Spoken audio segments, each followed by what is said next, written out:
Anton Krieger here.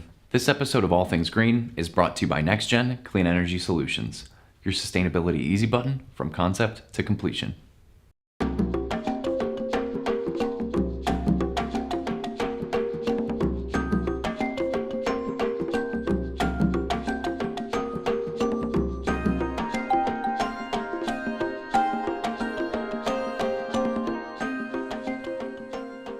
Welcome to All Things Green.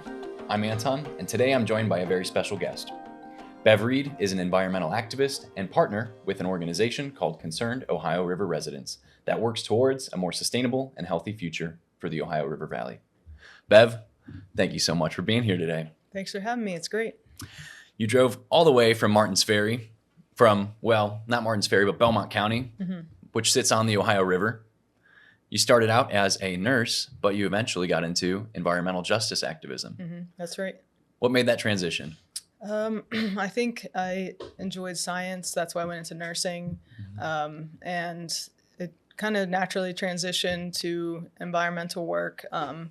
When the PTTG ethane cracker plant was proposed in 2018 for Belmont County along the bank of the Ohio River.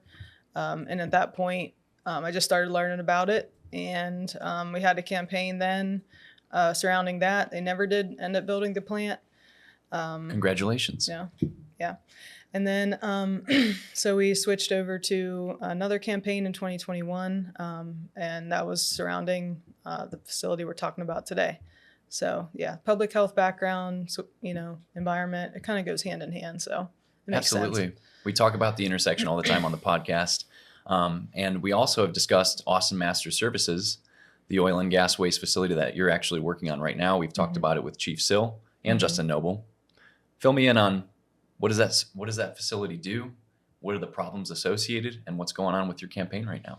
So it's a facility that takes in oil and gas waste from the region, Ohio, PA, West Virginia, mostly, and they do other states as well, like New York State. And they take in the toxic waste that the industry creates after they frack a well. So they have to do something with all the waste, and it has to go somewhere. So they have shipped it there. It's one of the biggest facilities of its kind, and it takes in everything from sludge to drill cuttings to filter socks, which is like the little tubular sock type thing that the waste goes down through, like in injection wells. So they take that in. And the brine, which is the water that comes from the industry that's also toxic. And they have to take it there and process it and downblend it to make it less radioactive so that they can ship it off to landfills. And if it's a certain level of radioactivity, it has to be shipped all the way to Texas or Utah out in the desert. So right there along the banks of the Ohio River, it's hard to believe, but we have one of these facilities. So that's why it's concerning, because of its location mostly. Like if it were to be in some farmland somewhere where people don't live, like there's not a drinking water source nearby, we wouldn't have been as concerned. But, that's why we started organizing around it, because of its location. Let's dig into that. Where is it located? Martins Ferry, Ohio, Belmont County, 500 feet from the Ohio River and about 1,000 feet from our aquifer, drinking water source that supplies water to like 15,000 people. And the Ohio River supplies drinking water to millions of people, including Cincinnati. So that's pretty insane. So one of the issues is it's situated 500 feet from the Ohio River. And you guys saw a really heavy rainfall earlier this year. Tell me about that situation. So the building's in a floodplain, which is another... They really picked an awesome site for this facility. Yeah, floodplain. So the Ohio River floods a lot and where we're at, because you have all the rain that comes down from the Pittsburgh area and it converges right, all along where we're at. So the flood came up to 42 feet. It crested on April 4th, and it didn't take much rain to make that happen. Only about a week's worth, I believe. So if it would have rained another day, basically, and gotten about 2 more feet of rainwater, or I should say river water, then it could have come up completely into that building. And it actually got into the building, but only up to the truck ramp, the entrance ramp. But if it would have gotten a little bit farther up, it would have mixed with all that waste and come back, and a lot of people in Ohio and across the nation would have been talking about this, because We just had East Palestine happen. Mm-hmm. You think about like places like Flint, Michigan, we would have been on the map like that had the flood come up. Yeah, I mean, it was maybe just a few inches away from having the aquifer completely Yeah. decimated by radioactive and toxic waste. Exactly, because it's a vulnerable aquifer too. It's only 30 feet deep, and it's only like sandstone or limestone, and it's vulnerable to contamination too. It's not like solid bedrock protecting it. Tell me a little bit about what environmental justice means to you. What do environmental justice activists do?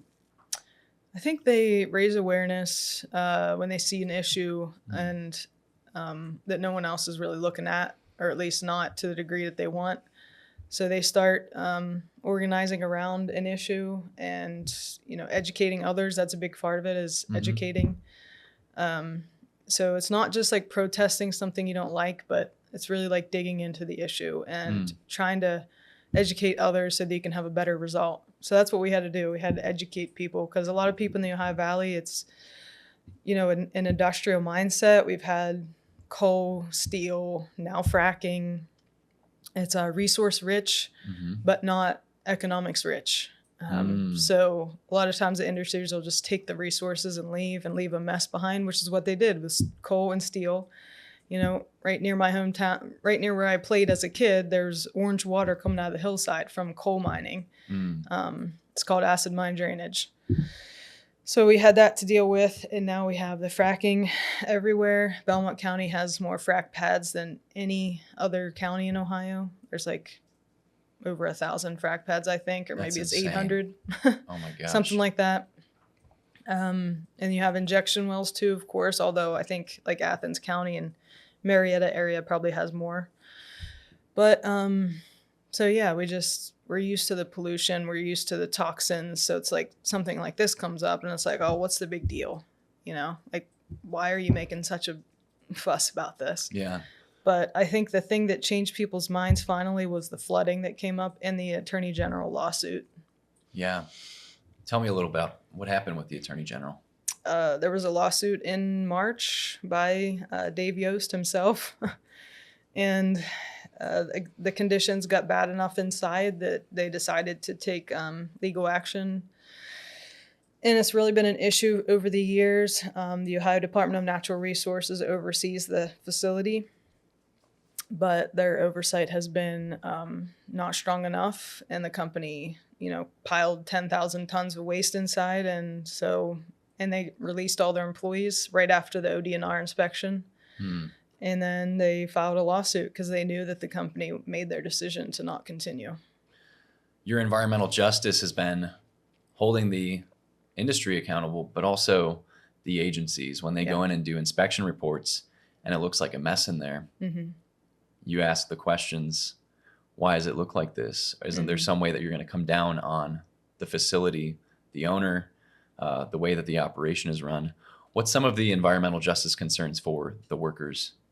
The workers, that's a good question. They're the most at risk. They're the ones that basically bathe in this stuff every day. They take it home to their families.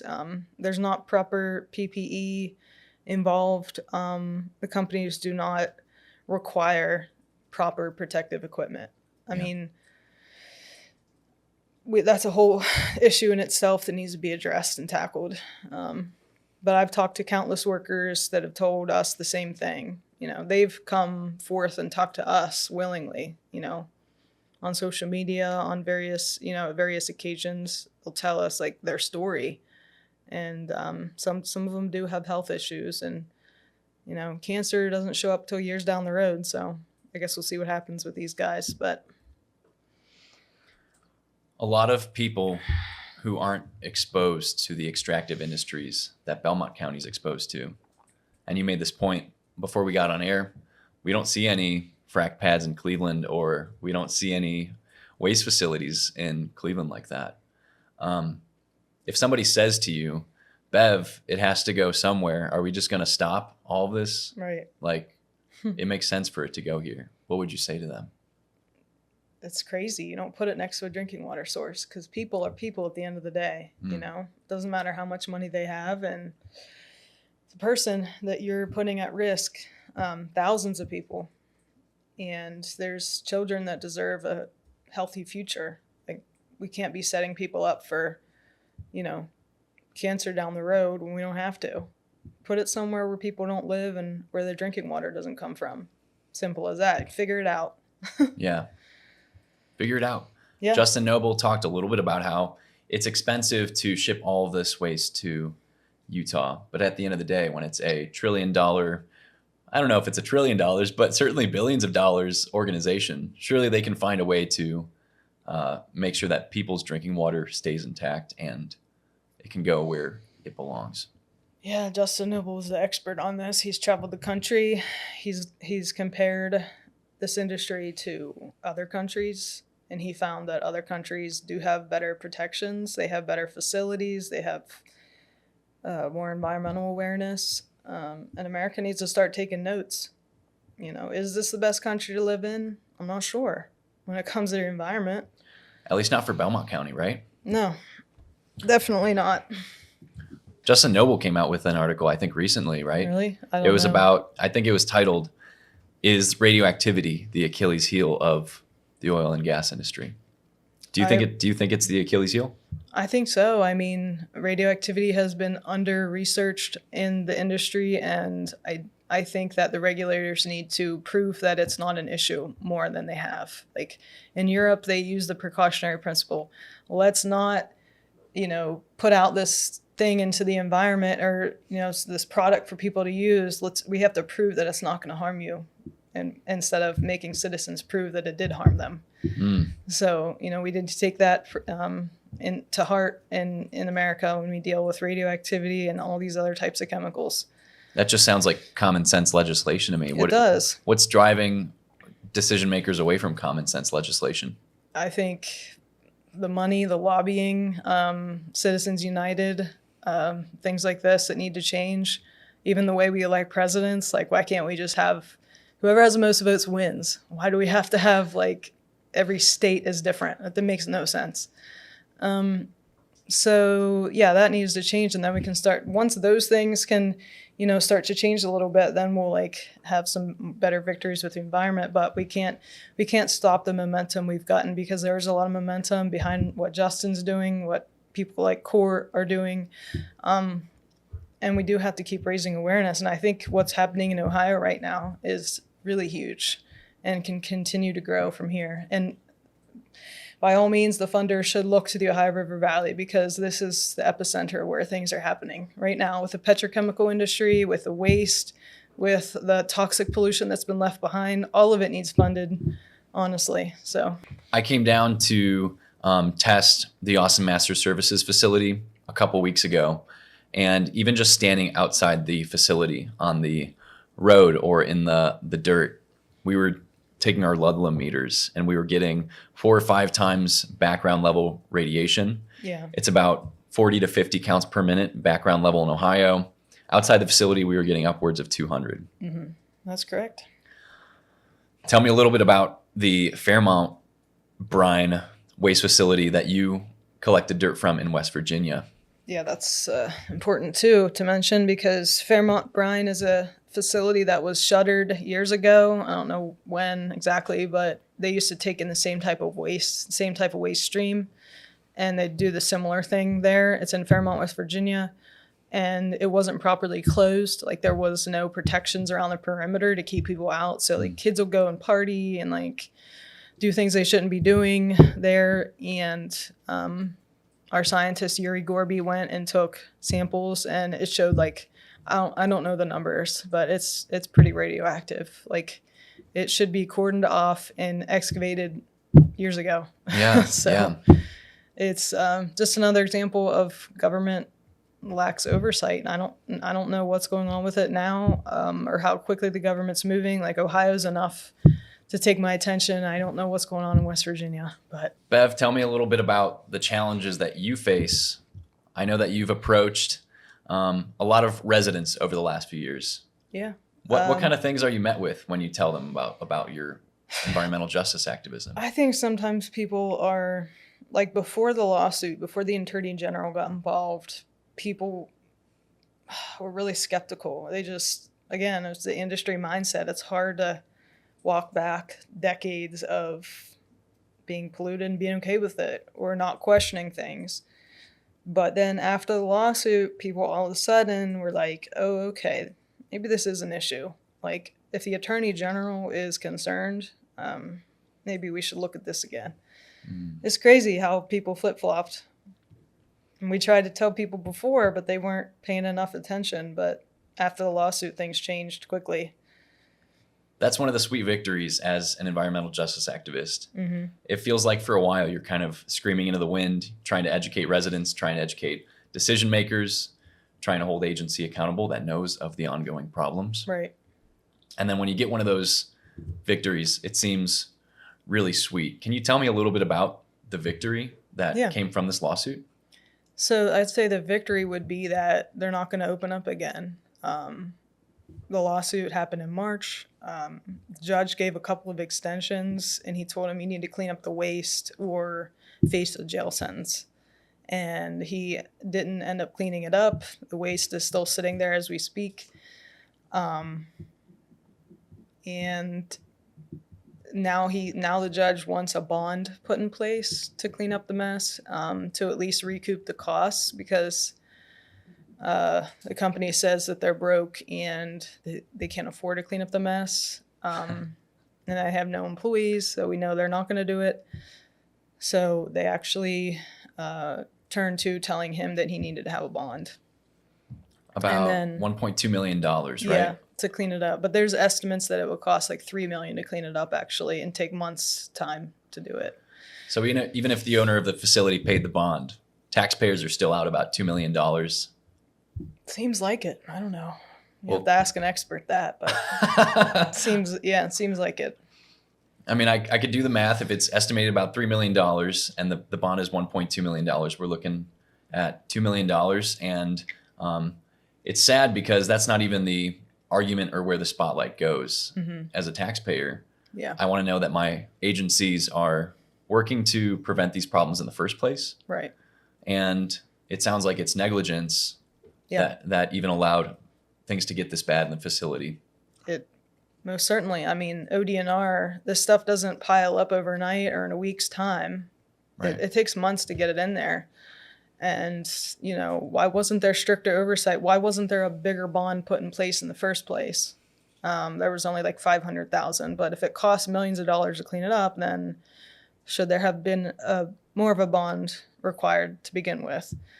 That, along with stricter regulations, not letting them get away with anything over limit at any time, and radioactivity limits? No, the amount of waste in there. Amount of waste. Yeah, just the sheer volume. But also better worker protections. I really think they need to have constant monitors on their bodies at all time to see what they're really getting dosed with. They need to require showers before they go home. They need to require breathing apparatuses. I've heard that it's very hot in these buildings and they don't want to wear the breathing protection because they can't breathe as it is, let alone with a mask on their face. Mm-hmm. So they just need to have, better all-around situations for these until we can transition off fracking, because it needs to happen. That needs to happen too. I mean, the world's literally on fire. So we need to do that. But in the meantime, can we get better protections and stricter regulations? Yeah. Bev, I think around the time when I first met you, you were working on ODNR having to address T-norm outside the facility. Mm-hmm. Tell me what T-norm is. Tell me why it shouldn't be outside the facility. And tell me what ODNR's response was when you tried to hold them accountable to that. T-norm is technologically enhanced, naturally occurring radioactive material. And it's basically fracking waste. And it comes up to the surface after they frack, and it's left to mix with the environment. And this is where people should go and listen to Justin Nobel's video, right? To learn about it.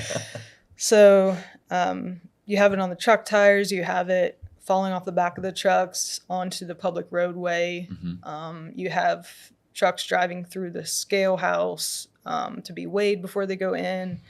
It mixes with the environment, period. It's hard to get this stuff completely contained. and you have a big, huge building that's dilapidated, literally falling in with a leaking roof that they put this stuff in. An old steel mill is what it's in, that already had contamination, including hexavalent chromium and all types of other chemicals already in the groundwater, in the dirt, already there. So they had to add more toxins on top of it. So the United States EPA is now involved again because of citizens. That's a major victory that we got, is getting Region 5 EPA involved. Deborah Shore, the Region 5 EPA director herself, came to meet with citizens twice in the past couple of years in person. And she actually drove past the facility with us in a rental car. And she wanted to check the place out, and she actually has her team working on it now. Their next step is to come out and do an in-person inspection after they did their preliminary assessment, which is like they go through all the documents that are available and they say, okay, yeah, we need to take a second look at this for a potential Superfund site. So the radioactivity on the ground on the public roadway was over 5 picocuries per gram, which pinged them to investigate.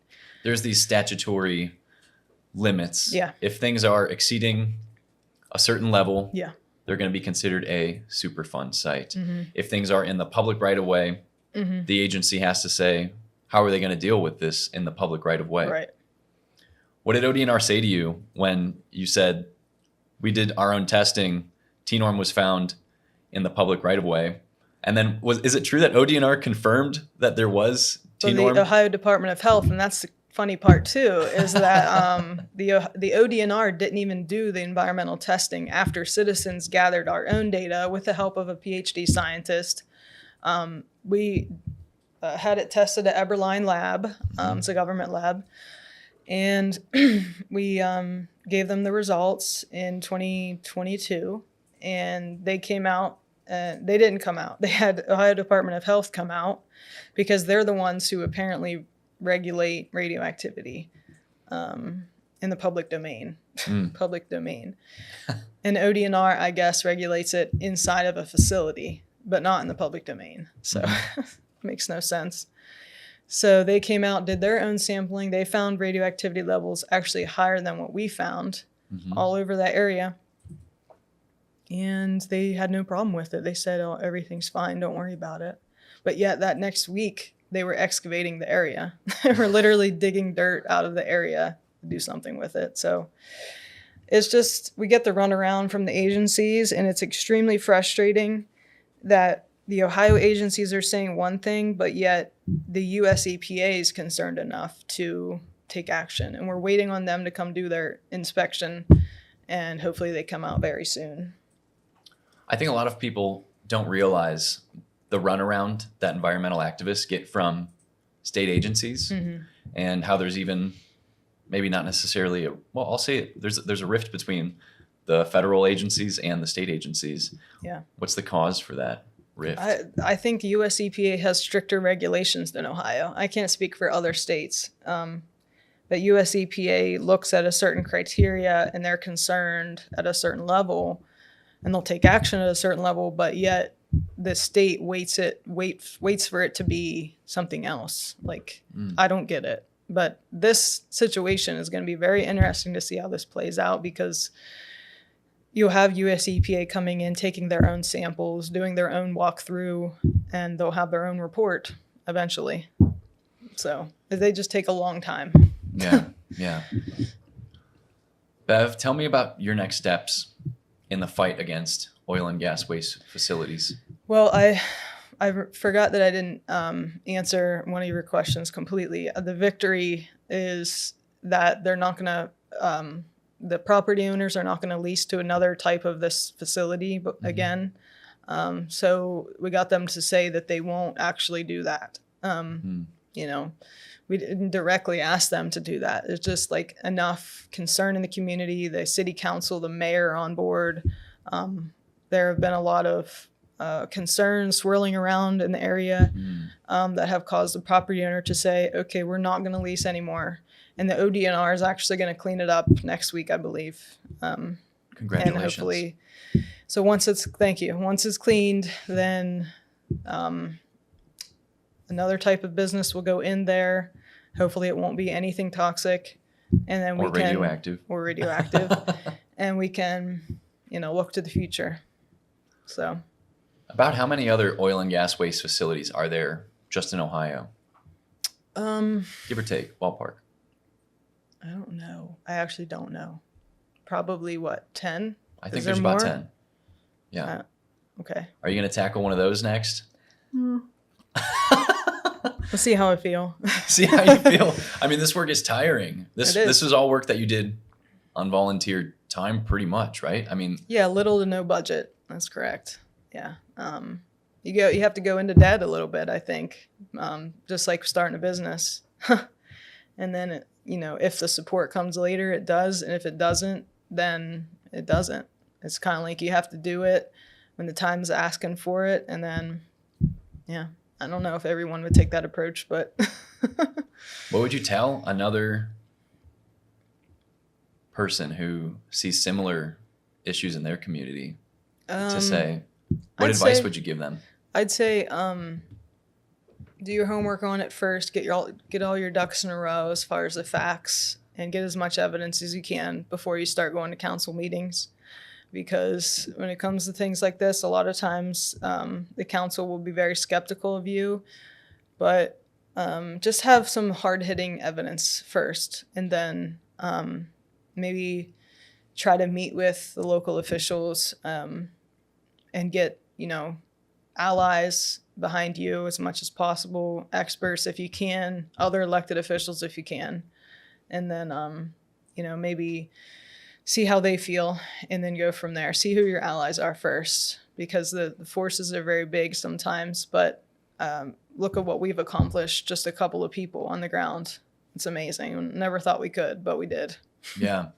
Going from a facility that had tons of waste in it, radioactive waste, workers trudging through radioactive sludge, to a building that is shut down, an owner that is in contempt and owes the state $1.2 million. Yeah. And a facility that will cease to exist after in 3 or 4 years' time, about? No, now. Less? I'd say they're not gonna lease again to another company. Yeah. So it's pretty much, once it gets cleaned up in the next couple of months, then hopefully we can just move on. That's super. Yeah. What kind of allies have you found along the way in the Ohio River Valley or beyond? What are the people that you look for? I'd say before the lawsuit, we had less allies. After the lawsuit, there was more people that, jumped on board, including city council, people like that, and then citizens as well. Other groups in Ohio working on similar issues, Buckeye Environmental, people who have been working at this more years than I have, decades, that know the gaps in the Ohio regulations and have been pushing for something better. And they have been successful, especially recently. It seems like the tide is turning. And again, we just want better regulations. We're not going to stop the industry. That's not the goal. Yeah. I think the massive forces have to stop that, people using less, less consumption in general, of course. But until we get there, we have to protect people so that people aren't dying of weird illnesses and cancer and things like that. And environmental disasters that we can't walk back from, like contaminated aquifer, contaminated river, contaminated air, the animals getting poisoned. We just can't keep doing this. So the whole industry in general needs to be regulated more. Absolutely. So, in Ohio and beyond, I'm sure. Bev, do you have any final thoughts or words of wisdom about environmental justice, about your feelings on the state of where we're at in the way we view the environment and sustainability? I would say just look around you and see what you can do. There's always something you can do, even if it's small. Try to find like-minded people, or you have to try to convince people, then just let your work show for it. If you, but if you don't make a bunch of allies, that's okay too. You just keep doing it. Someday you might have a victory. Yeah. So. Who are you shouting out at the end of this podcast, Bev? I'd say my dad. He helped with this campaign. He helped to instill a passion for justice and the environment. And, he was a 1970s Vietnam vet, and he's just a great guy. And he cares about, things like this that are important. And then I'd say Teresa from Buckeye Environmental. She's the one who started this campaign, really. And then Roxanne Groff from Buckeye Environmental, too. She's great person to talk to regarding this stuff, a lot of experience. So, yeah. Bev, thank you so much for sharing your heart on All Things Green Show. I'm going to let our viewers know how they can stay in touch with us.